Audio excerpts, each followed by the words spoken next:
our guest today. I actually saw an interview with him before, and I was just so like, I don't know, it was just an amazing interview, and I had to learn about it. I listened to that interview with Randy Ross and Blair Anderson for, I think, 4 or 5 times. That's how much I love this information, and took it down, and I actually took it to my team and coached them with this information. It's super important, you guys, for the businesses that we're in real estate, and no matter what business you're in, relationships are super important. And Dr. Randy Ross, who's on this call with us, he's an accomplished speaker, coach, and now author of 2 amazing books, with a 3rd one on the way, which I'm pretty excited about as well. And, he's all about fostering leadership and helping business leaders create productive win-win partnerships in business and life. But I mean, you just dial it down to even our personal stuff, it's all about relationships. Everything we do every single day is about how we're dealing with other people around us. So I'm super excited to introduce Randy to come on here with us, and, finding out more about, just more information from him. I'm super excited. I'm like a giddy little boy in the candy store, and I'm super excited. So Randy, thank you so much for coming on. Really excited to have you here. Obviously, I'm brimming with excitement. And I guess tell us a little bit about your backstory. I mean, how do you get into writing books about relationships and things like that? And give us, how'd you get into this? I mean, what'd you do in the beginning here? I mean, were you normal like us? Well, first of all, Jeff, it's great to be with you and the team. Thanks for the invitation. And we've got the mutual friend in Blair Anderson, and I'm glad that Blair connected the two of us. Scott, I've got a question for you, though. Jeff said he listened to the podcast 4 times. Did he really enjoy it that much, or is he actually a little bit slow? Is that? Maybe a little bit of both. He's multitasking, so he had to wait. I need to go back and listen to that and actually pay attention. Gotcha. Well, the backstory is that I have had a wonderful life and a great career, a career that has been rather circuitous. I've had the opportunity and privilege to do a lot of different things. Starting off when I was a young boy, when I was in the 7th grade, I had a commercial landscaping business. Now, child labor laws would never allow that today, but my dad was a big work ethic proponent, and he gave me a vision. Basically, my parents said this. He said, we will provide for you everything that you need, but anything that you want over the basic needs, you have to pay for. I thought that was brilliant. Looking back on it at the time, I thought it was kind of unfair, but now I appreciate the work ethic that he instilled. And I actually mowed lawns for 2, I'm not sure I should even say the brand, but it was La Quinta Hotels in Waco, Texas.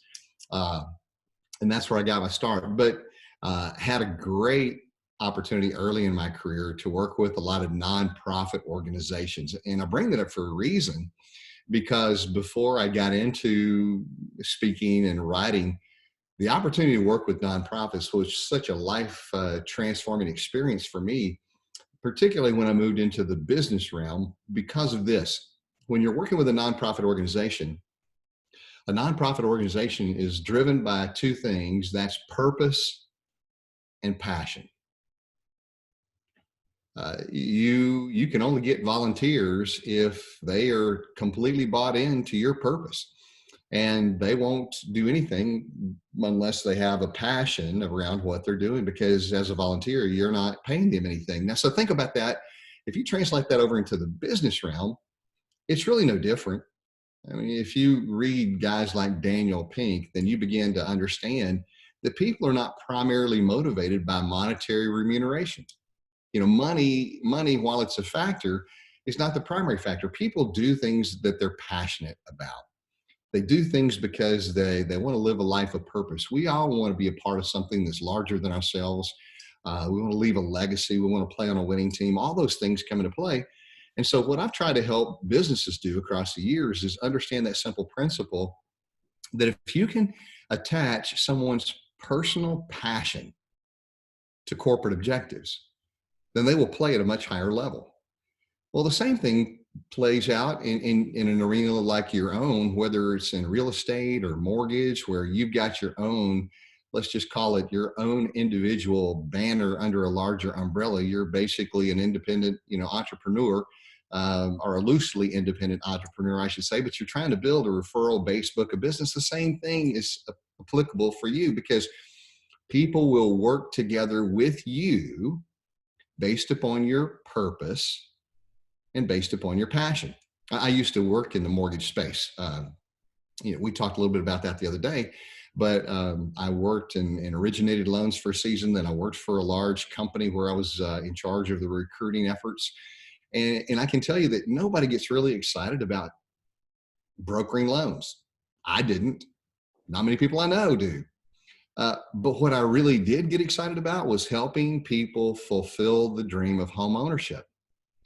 Now, you may say, well, gosh, that's smoke and mirrors. That's just semantics. No, for me, it was life-changing. It was life-transforming, because I had no interest in pushing paperwork.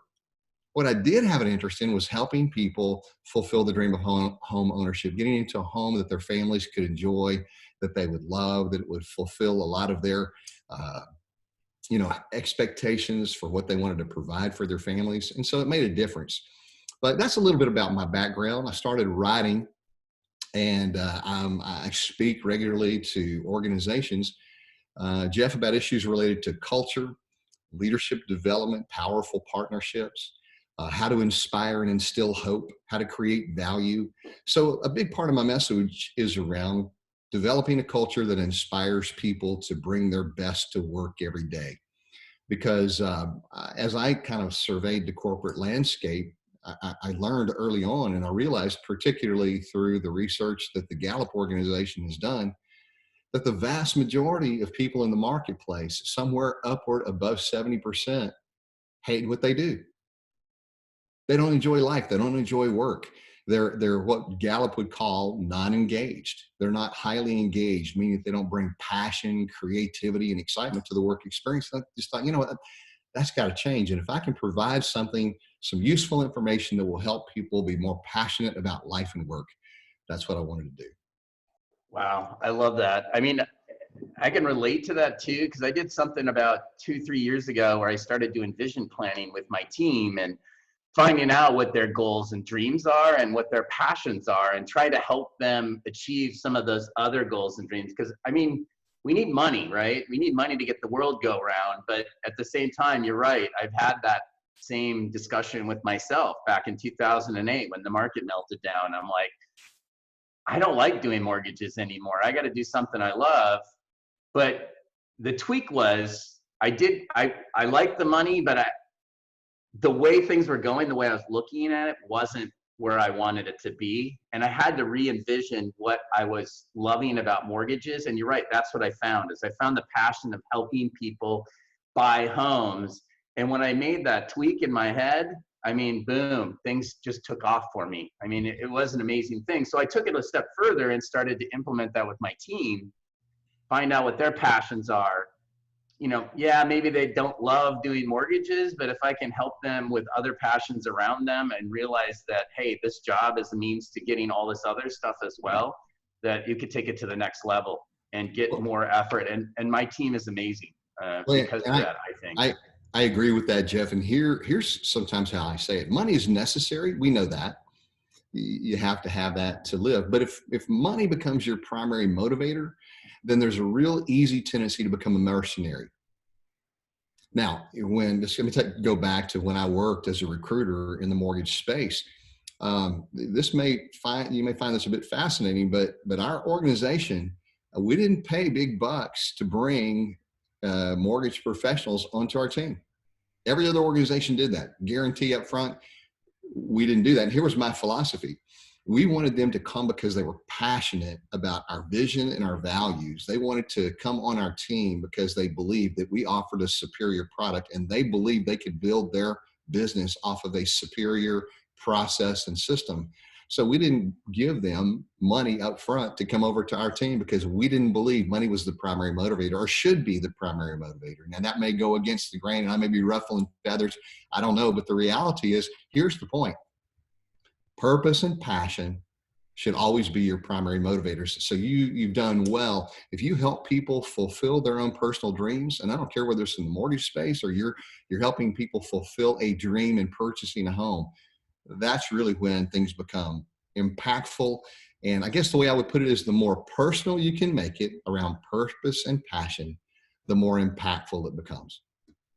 Yeah, no, I love that. I mean, and that's exactly what we're doing. I mean, that's where I get goosebumps, is when I get an email or a phone call from a client saying that, oh my God, I can't believe this is real. And it all comes to fruition for me.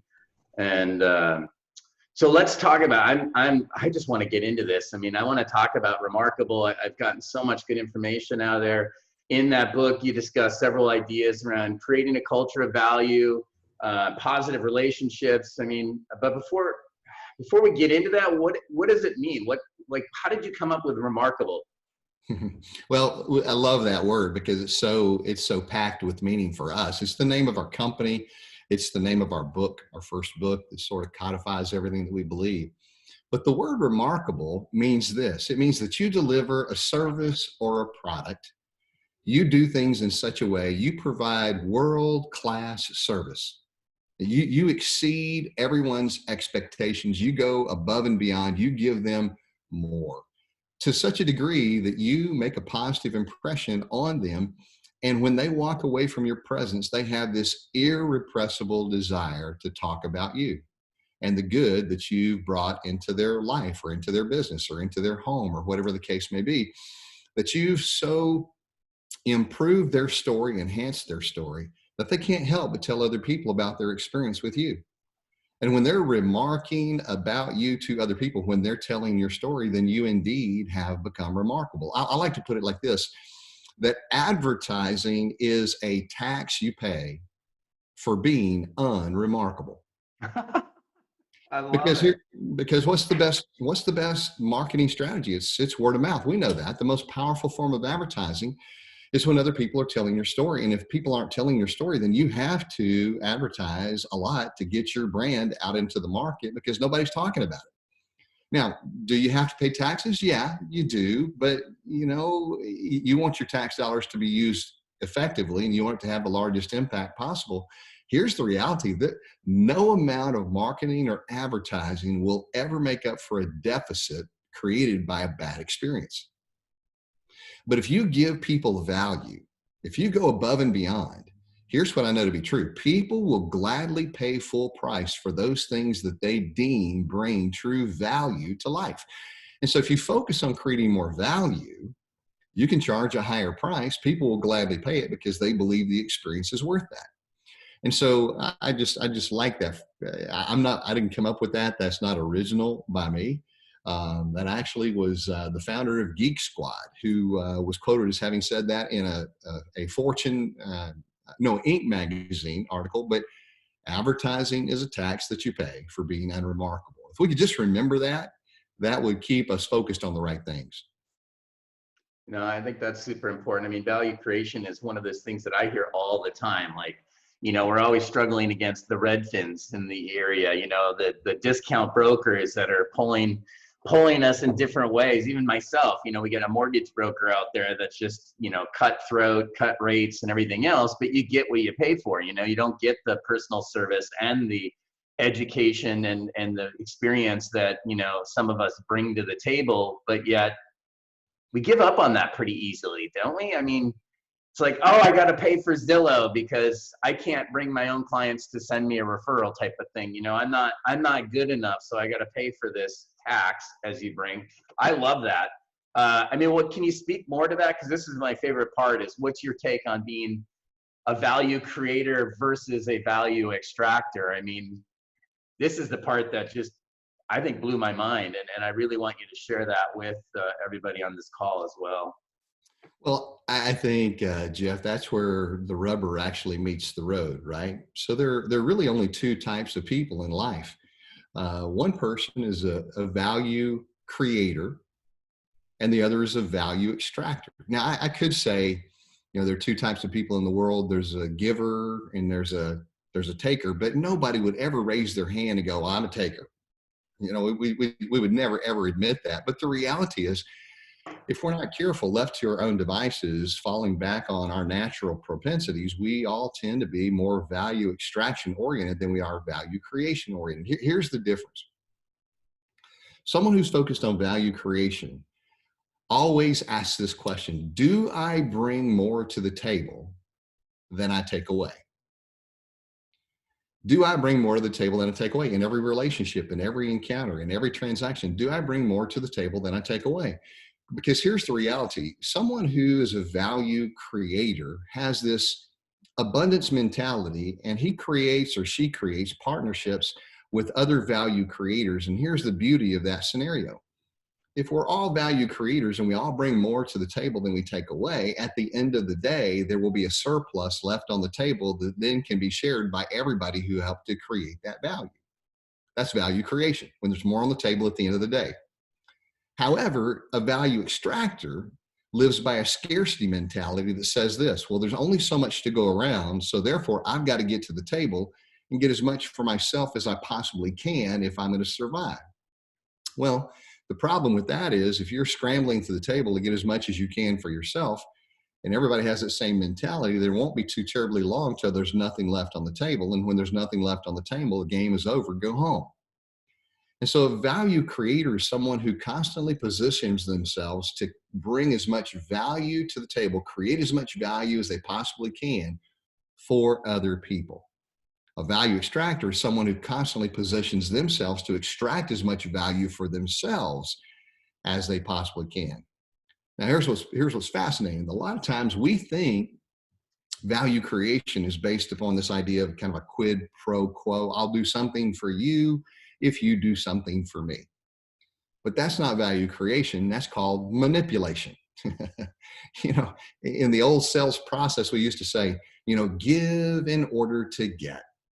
Provide something for them with the idea that sooner or later you can call in your marker and require something in return. Well, that's not value creation. Value creation is doing good because it's just good to do. It's the right thing to do. Now, here's where it comes into play.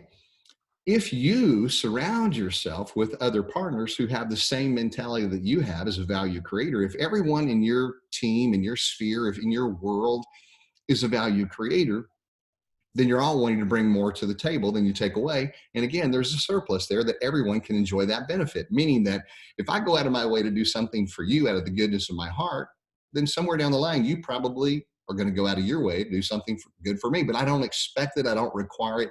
It's not a demand. It's just an environment that we create. And when you create that environment, then value extractors become very obvious. They're easy to pinpoint, and you begin to marginalize them and move them out of the organization. And when you have an organization that's filled with value creators, then synergistic activity can take place. So think about it from the standpoint of your strategic partnerships, the people you want to do business with, whether it's an appraiser or whether it's real estate agents or the types of companies that you want to do work with, even the types of customers that you want to work with. I want to go out of my way to provide something good for you. And as a result of that, I feel good about what I've done. And when I go way out of my way to provide world-class service, guess what? I don't at that point feel like I've got to get into the dead end journey of having the lowest price on the block, because my reputation becomes that of a value creator. My reputation becomes one of, I'm going to go above and beyond. I'm going to exceed your every expectation. I'm going to give you more than you even imagined was possible. And then that way you go out and you tell everybody else about the experience that you had with me. And just simply in being an agent for me out there, telling other people about that experience, you're bringing value back to me. Does that make sense? Yes. So I'm not going to nickel and dime you. I may give up a little bit here, a little bit there if it helps you accomplish a purpose, but it's because I want to, not because I have to. And so that's the atmosphere. Now, if I can for just a moment, I know I'm getting a little long-winded here, but I get excited when I talk about these concepts. Let me just take that over into every relationship of life. Take that over into your most significant relationships, whether it be with your spouse or your kids. Here's the way I put it. My wife has what I call an emotional bank account. And those of you who you women over will understand what I'm talking about. she has an emotional bank account if I'm focused on bringing more value to her. If I'm more focused on her happiness, if I'm more focused on making her successful, if I'm more focused on making her needs, those are all deposits into her emotional bank account. On the other hand, if I make withdrawals from her emotional bank account, I make demands, I set expectations, I have quid pro quos, I'll do this if you'll do that. I'm more concerned about my happiness than I'm concerned about her happiness. Those are all extractions. Those are all withdrawals from that emotional bank account. If I make more deposits into her emotional bank account than I make withdrawals, at the end of the day, her bank is going to be full, her piggy bank is going to be full, and life is good. Because when mama's happy, right, everybody's happy. When dad's not happy, nobody really cares. Just send him on a fishing trip for a while. He'll be fine. But I want mama to be happy. And if I make more deposits into her account than I make withdrawals, life is good. On the other hand, conversely, if I'm a value extractor and I make more withdrawals from her bank account, then it won't be too long till her reservoir is dry, her bank account is depleted, and then life is not fun. So it's all a matter of our focus. When we create value for others, number one, we feel good about who we are because we feel good about what we've done. But also on a corporate level, I'll just tell you this, in my experience, people love to do good business with businesses that do good. And when you do good, then people will come back. If they get this feel that the only reason you're in business is to make money and that's your primary objective and you're just mercenary, I can assure you that's not going to engender any kind of respect or any kind of loyal following. That's not going to create raving fans for you. So this idea of value creation, I think, is something that maybe goes a little bit against the grain. It's not necessarily natural. We have to fight that tendency to want to extract more for ourselves, but it can be done. And when we do it right, it's powerful. So I have a question, just piggybacking on that. Are there exercises or things you tell yourself when you catch yourself in that mindset of, okay, I'm really doing this because I feel like I'm being taken advantage of and I'm trying to look at getting something from the situation? What do you do to pull yourself back into that mindset of abundance, of being a value creator? Yeah, that's a great question, Sky. Well, one of the things that I do is every day at the end of the day, when I lay my head on the pillow at night, I always like to ask the question, did I bring more value to the people in my world today than I expected?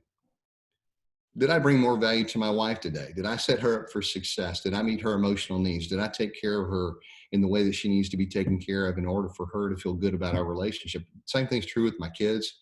Same thing is true with my business partners. Did I bring more to the table than I took away? The second question is, did I leave a positive wake in my world today? What did I do to leave a positive wake in the world? Because everything in life is emotionally framed, and every encounter is going to be one that you leave a positive or a negative impression. What kind of a wake do you leave in the world? And you ask a great question, because sometimes you do find yourself in a relationship with someone else that is extracting value, and you may feel like you're being taken advantage of. But when that happens, and by the way, I will tell you that will happen. It definitely will happen. So prepare yourself for it. But when that happens, you have the opportunity to ask the question. And then the question just simply is this of yourself: am I willing to do that for this individual because I value the relationship so much? Or am I becoming resentful of that? Now, if you want to do that, you choose to give, that's a great thing. But sometimes we have to establish boundaries. Because if we have people in our world, let's just say it's a business partner that's continually extracting value from us, first thing we have to do is set boundaries and say, hey, I just been noticing recently that our relationship is a one-way street. Everything seems to flow towards you, but I'm not receiving a whole lot from you. And while I can do that for a while, that's not the kind of business partnership I want to have. And I've noticed that maybe you're fudging or you're hedging in certain areas when I make requests that are reasonable.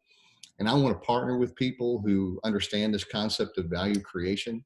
And so you might have to establish boundaries for people if they continue to extract value from you. And sometimes you even have to break off relationships if you determine that someone is extracting value consistently and they don't learn the lesson of being a value creator. So it is something you want to watch for. But I would say don't fear that, because if you fear that, then you begin to live in the fear and you don't do what you know you need to do. But we talk about that a whole lot in the book Relationomics. You know, what do you do when you encounter people who are value extractors?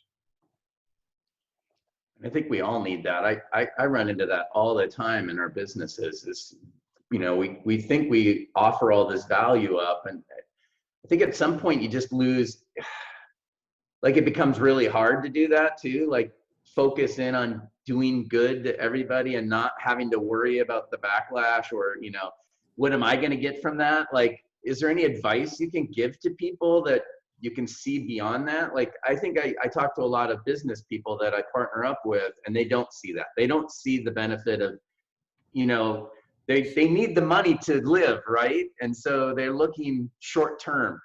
Is there a way to look more longer term and make this work for us in a, I don't know. Do you follow what I'm trying to ask there? Yeah, I think so. Let me share another idea and a concept with you that might kind of help frame it, put it in perspective. Because again, value creation, I do that because I want to be a value creator. I want to be someone who brings value to other people's lives. And you have to have a long-term mentality. And so here's the question. Do you want to experience a short-term sacrifice for a long-term gain? A short-term sacrifice for a long-term gain. Our world is so driven by transactional analysis, and a short-term gain sometimes causes you to have a long-term loss. And so this is a long-range game. This whole idea of healthy relationships, the relationships that we have should last for a lifetime. They're not relationships to be manipulated. And I guess another way to look at it would be to say this: there's a difference, I believe, in networking and net weaving. Let me explain that difference. Networking is when you go to any event, we've all been to them, you know, social happy hours, whatever, and we go out to network. Well, the primary purpose of networking is to give as many cards away as you possibly can, gather as many cards as you can, and make as many connections with people who can promote your agenda or do something for you. And so you walk around, and you can always tell it's so stale and it's so artificial, and it just, I'm sorry, I'm kind of showing my colors here. It's nauseating, because you'll be talking to someone, they go, well, what's your story? And you'll start telling your story, and you can tell they don't think there's anything in the world that you have to offer to them. And so they start looking over your shoulder to find someone else that can be their next target in the barrel of fish. And before you know it, they've cut off the conversation mid-sentence, and they've gone on to somebody else because you provide nothing of value for them. We've all experienced that. It's a horrible feeling, just not a great place to be. And the reality is, in those networking environments, you know, you see people throwing away cards in the trash can before they go out the back door. But net weaving is a totally different approach. When I net weave, when I go to a function, my number one priority and objective is to find out how I can discover something in your story that I can help you with to facilitate an introduction that will help promote your agenda. I don't want anything from you. Jeff, when I go into that environment and that experience, I want to find out something about you. I want to get to know you. I want to get to know your heart, your passion, your objectives. You know, what are you looking to do? And then I want to connect you with someone in my world that can help facilitate your agenda, because the reality is most people are only 2 or 3 introductions away from success. And I may know the very person that you need to know to help take you to the next level. Now play this out. The more I can connect people in my world with other people that can help them significantly move their agenda, their passion, their purpose forward, man, I feel great about that. I'm not asking for anything in return, but all I can do is tell you from my own personal life experience. When I do that, the sense of loyalty, the depth of friendship, the desire on the part of the other people, because I've made significant introductions for them, their desire to help me in some form or fashion, almost always they somehow write a note or send a text and go, thank you for connecting me with so-and-so. You'll never believe what happened. And then they'll tell the story, and the question always comes back, Now, what can I do for you? If that question never comes back, guess what? I've just identified a value extractor. I'm probably not going to hang around that person just a whole lot. But when they ask the question, what can I do for you? That's the question of a value creator. When someone says, what can I do for you? That's the identifier. Those are the people I want to surround myself with. Those are the people that I invite into my world. I'm just loving this, man. Thank you so much for sharing all this information. I'm even extracting more information from you this time around, so I just got to figure out how to give it back. That's all right. We'll have plenty of time down the road to do that. I appreciate that. So let's move on to relationships. I mean, we've got these, we're out looking to create value, and we create this value, and we try to create a relationship long term. You brought that up earlier. Like, this is a long term relationship, and I think so many of us, especially in real estate, lose focus in on that relationship. I think the long term relationship is loving on that client forever. From day one, you meet them, you're going to show them houses, or I'm going to do a loan for them, to day, 4 years from now, I still should be having that relationship with that client if I'm truly trying to foster that concept that you're bringing up. I think a lot of people drop the ball there, focus in on the money, go to the next relationship that they need to foster for the time being until they get a paycheck, and then move on to the next one. That's not that long-term vision that you're talking about. So let's talk about relationships a little bit. What does that look like? What's the definition of a relationship? Can we start there? Yeah. So if you were to ask me what's a healthy relationship, here's how I would define it. And you can apply this to any quadrant of your life. A healthy relationship, a remarkable relationship, has three things that we look for, three descriptors. A healthy relationship is a relationship in which people believe the best in one another. They want the best for one another, and they expect the best from one another. So, say it again. A healthy relationship, a healthy culture, a healthy partnership is a place where people believe the best in each other. That's trust. Without trust, you can't have any kind of a healthy relationship. Where trust is absent, things grind to a halt. I guess I put it like this: where trust is high, resistance is low. Where trust is low, resistance is high. So if you're in any kind of a conversation, or you're in a relationship or in a partnership where there seems to be a lot of tension, a lot of resistance, people drag their feet, they're passive aggressive, they don't follow through, whatever it may be, then chances are it's a low trust relationship, and everything you need to call a timeout and just say, gosh, we got to get things back on a high trust foundation, because without high trust, nothing happens quickly. So that's the first thing. We believe the best in one another. And here's a good litmus test. When something happens, do you believe the best, or do you expect the worst? If you expect the worst, that's a low trust relationship.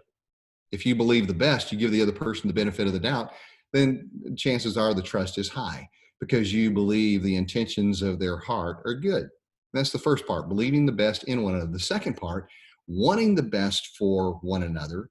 That means having each other's backs. It means taking care of one another. It means knowing each other deeply. Do you know the desires, the dreams, the aspirations of the other person? Do you know the challenges that they face on a daily basis? How deeply do you know that person? And hold on to that, because I want to come back to that point, because I think this is where most people are missing it today.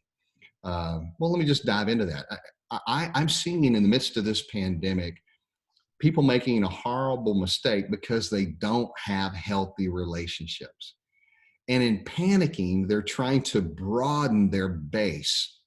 And they're throwing everything out on social media. There's this sense of desperation. They're trying to connect with everybody. They're trying to broaden their, let's just say, their relational database, if you want to call it that, or their database. But the problem is that it's impersonal, it's artificial. Everybody knows you're desperate and you're grasping to broaden the net as far as you possibly can throw it.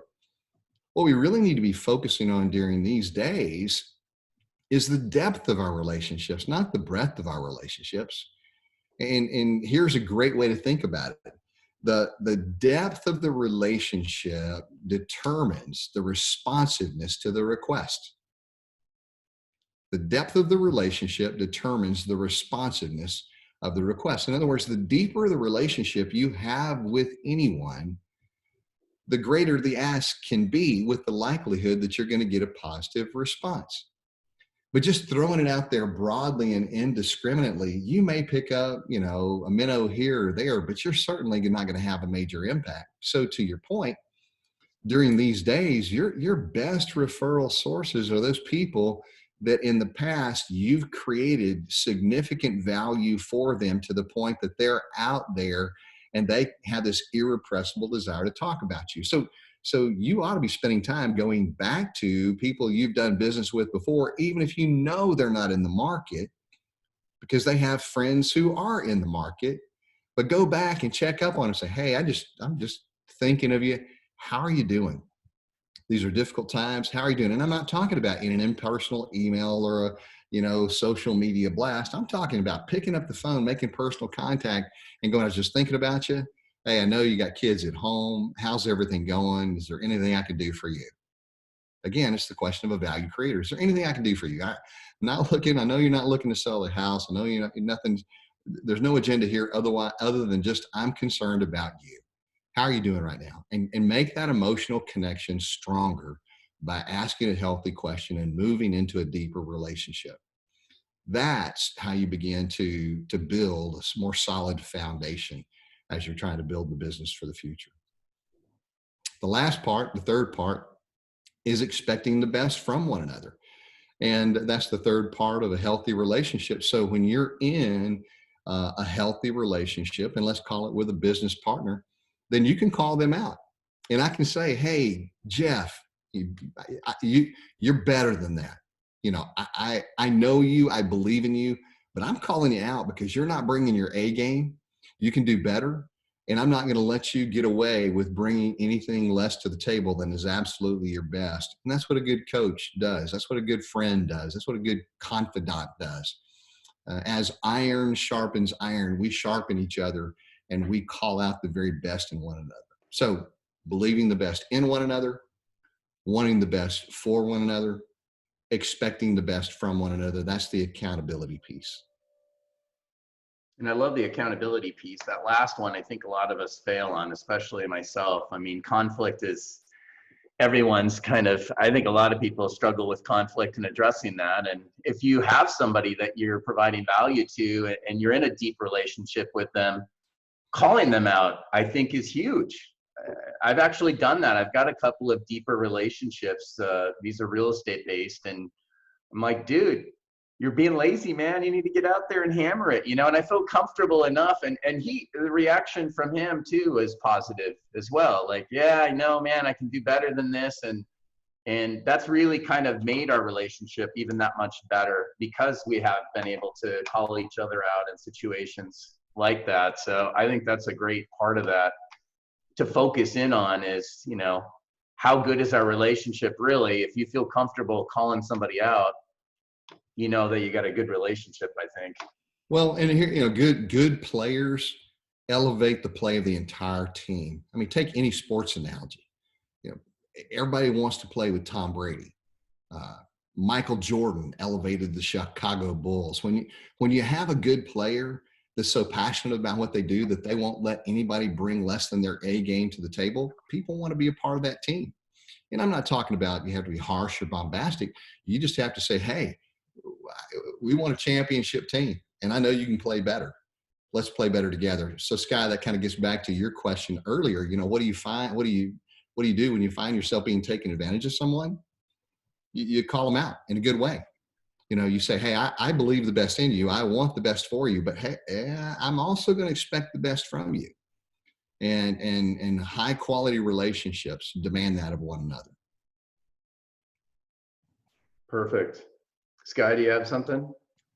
I guess I'm wondering, do you have tips when you realize that trust is low in a scenario? A lot of times the instinct is to just pull back, you hurt me, so now I retreat, or even worse, I hurt you back, like, so what are those tips to build the trust back up?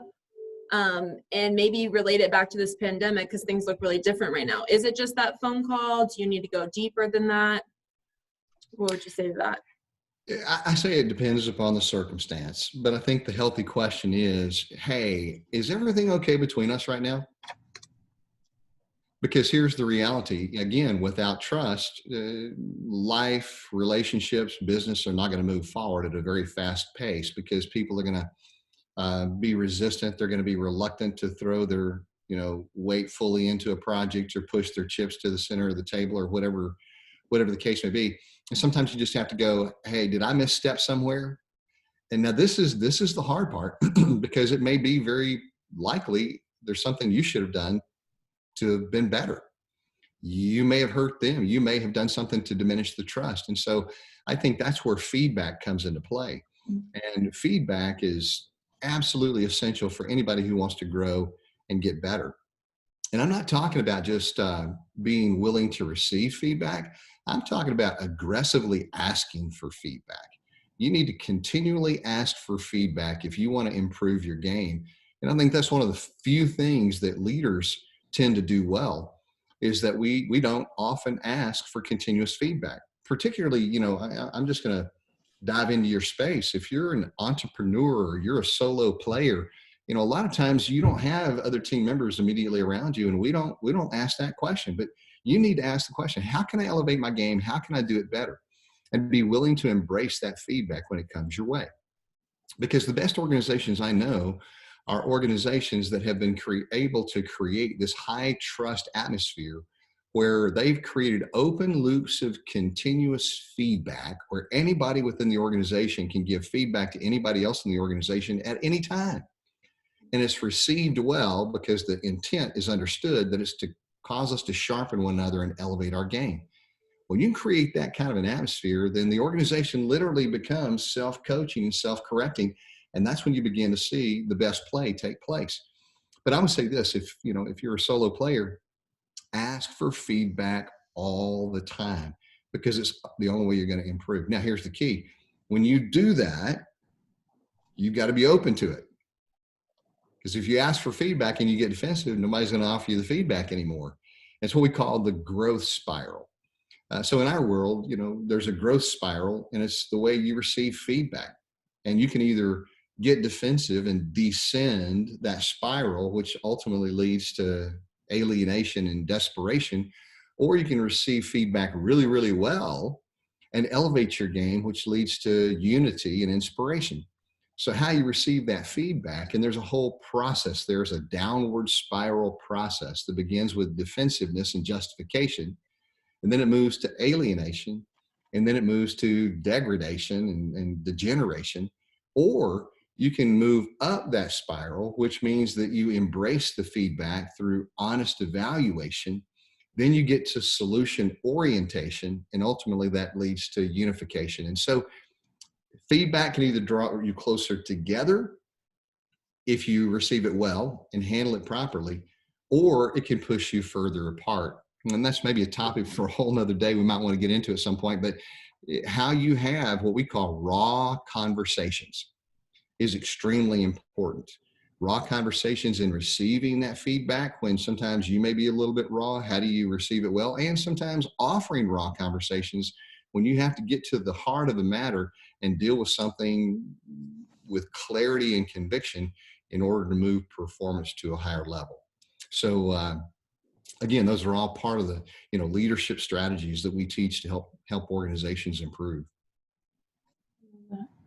I think that was a good pull away for me there. Is like I try to do, like, I look at my team, for example, and I try to help them reach their goals by doing vision planning. But what I'm missing out on, which I thought was a valid point, is I don't ask them for what I'm doing. Like, how am I doing all the time? Like, that was like a really mind opener for me to get more aggressive on asking them, like, hey, what can I do better as a leader, and things like that. Get their feedback directly from them to kind of learn and grow. And I think I have in the past, I just haven't done it aggressively. So I love the aggressive side of it.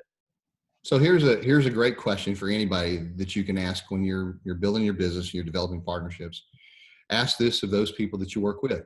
Am I providing everything necessary from my part in order for you to be successful? Am I providing everything on my part that you need in order to be successful? I can't provide everything for you, but I can provide those things that are within my realm of control and in my area of expertise. So am I providing everything necessary from my part that you need in order to be successful? That's a great question. No, that's the question I needed. So thank you for that. That's perfect. And then you've got all these great one-liners through here. I don't know, you should just do a book of one-liners because you got some great ones, you know. But one of them that came up that we've talked about, you know, a couple of times, and I love this one, was, you know, challenging times reveal what good times conceal. Can you talk about that? And I just think that's so brilliant that, I mean, I could use that all day long. So what does that mean to you? And what can we do to overcome those challenging times? Yeah. Well, challenging times simply shine a spotlight on all the cracks in our character. You know, when the money's flowing and times are good and everybody's partying, we don't really take the time to sit back and self-reflect and make improvements in those areas of our lives that we need to, because we're too distracted to deal with our own demons. But whether it's personally or organizationally, when tough times come along, all of a sudden we begin to see those cracks. We see it in our own emotional responses. We see it in processes as they begin to break down. We see it in culture where people don't play well in the sandbox together. And so that's what we say. Challenging times reveal what good times conceal. And even during this pandemic, you know, we all ought to be taking this as a time to look deeply within ourselves and identify those areas where we want to grow in our own character. I know I have. You know, maybe you've seen, my wife refers to it. There's a response when the whole COVID thing broke out, and there's this guy who's being asked the question, you know, during this pandemic, would you rather A, be quarantined with your wife and kids, or B, and he goes, B, I'll take B. And we laugh about it. But the reality is, a lot of us are finding out there are things about us and the people we're closest to that during this period of stress are kind of ugly, or, you know, we're not everything that we thought we were. And we're all having to reassess. We're having to do a deeper dive into what drives us emotionally. We're having to learn how to connect with more patience and understanding and grace, all those things. It's a good time for us to grow. My wife and I, when this whole thing first broke out and we weren't quite sure how long it was going to last, we have 4 kids. 2 are already out of the nest on their own, doing their own thing. We've still got 2 at home. One's 20, one's 21. And we looked at each other and we said, you know what? This is a story that they're going to one day tell our grandkids. They're going to talk about this because this is the first international crisis that millennials have ever experienced. And what do we want them to say about this period of time in our home? Do we want them to remember it as a period of conflict and mom and dad were at each other's throats and we were constantly, you know, nitpicking at them? Or do we want them to remember this as one of the best experiences of their whole childhood and early adulthood? And so here's what my wife and I made a commitment to do, that while we were working hard during the day, every single night, we're going to take a pause, take a break. We're going to cook dinner together. We've actually developed a dinner cooking contest. So every one of us has a different night of the week that we're responsible for making sure that we've got everything, you know, lined up. We cook and then we compare our dishes and we rate the dishes, but we eat together, we clean up together, and every single night we have game night. Sometimes it might be a movie, but more often than not, it's a table game, but it's highly interactive. We're doing fun stuff together. At first, we called it FFF, and that stood for Forced Family Fun. You're going to show up, you're going to be here, and you're going to like it, whether you think so or not. But then all of a sudden, it was only a weekend, and they started asking, what game are we going to play tonight? What are we going to do? And so we play games, and then we sit around the table, and we've had some of the most, Jeff, I got to tell you, some of the most in-depth, heart-to-heart beneficial conversations that I can even imagine. And I'm so grateful for this time together, because we've literally made memories that I know are going to last for a lifetime, not only for us, but for them. And so anytime you enter into a challenging period of time, um, two things I want you to remember. First, never waste a crisis. A crisis will always demand growth. So don't waste a crisis. Don't fritter it away. And the second thing is this. Here's a pivotal question that you could always ask in the midst of difficult times. And I love this. Here it is. What does this now make possible? Sure, we've all lost. This is a tough time. Emotions run deep. Some of us have grieved losses. We may have lost business. We may have lost loved ones.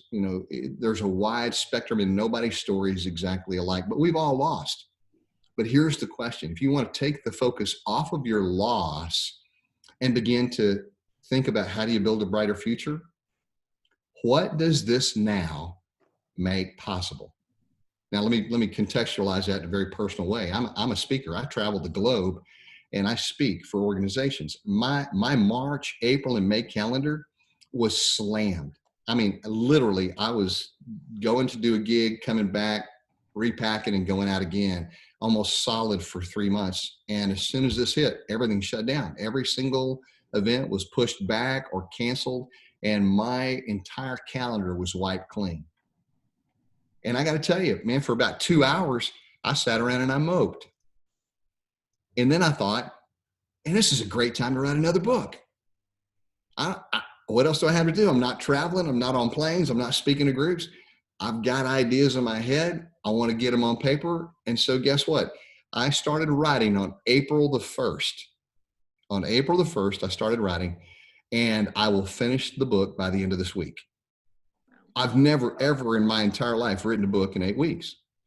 But it's a book, and I can't tell you how excited I am about it, because it's a book on hope, and it's a message that I think the world needs to hear right now. And my prayer is that it will be impactful and it will change a lot of people's lives, because I think the content is so strong, and it's a message that we need right now, because so many people are distressed because of anxiety, or they've experienced losses. They're uncertain about the future. There's fear. And I think this message about hope is really going to resonate with a lot of people and have a high impact. I love that. I know, that was really good. And I mean, I have a story that's similar to that too, with the whole, staying at home with my kids and family, and realizing very quickly, like, how I haven't been present, to be honest with you. I mean, that's what I really learned from this was, here I'm thinking I'm this great dad, and I've got these great relationships with my kids. And I mean, I've always struggled with my oldest daughter's relationship with her, but my other two, I thought I was pretty solid with. And when I realized very quickly, when I had all this time to spend with them, that it wasn't that strong. And now looking back at, after all the changes that have happened because of stay at home, it's really changed my thought process on a relationship with, his own kids. It's really brought out, like, the game nights, the cooking together, like simple things like just getting dinner on the table at a common time, like 5:30, 6 o'clock, dinner on the table. Like, leading up to this, that did not happen consistently, and I didn't realize how important that was to these kids. Yeah. And it goes back to asking for, how am I doing? Aggressively asking for feedback with my kids and my wife and my family and even my team. It's just really, really impactful stuff. And I mean, I'm super excited to hear about your book on hope too. What is it, just because of the pandemic that got you thinking about hope, or why hope? Yeah, well, it was a combination of things. I was getting ready to write a book on personal growth and development. And one of the things that we talk about is, how do you create a movement of good within organizational life? And there are 3 elements. You have to create value, you have to develop trust, and you have to inspire hope. If you want to create a movement of good, you've got to create value, establish trust, and inspire hope. And so one of my buddies called me up and he goes, dude, are you going to write a book on hope? And I said, hadn't given any thought. And he said, well, think about it, because, you know, we've got the physical challenges of the pandemic and everybody's fearful of their physical health. But then we got the economic health that we're concerned about, you know, the recession that's going to follow this. How deep will that be? How long will that last? He said, but I think the greater challenge is the storm that's brewing on the horizon about people's emotional health. You know, I started thinking back to having walked through the crisis of the recession back in 2008, 2009, and how distressed people were. And this is going to be, I believe, even worse.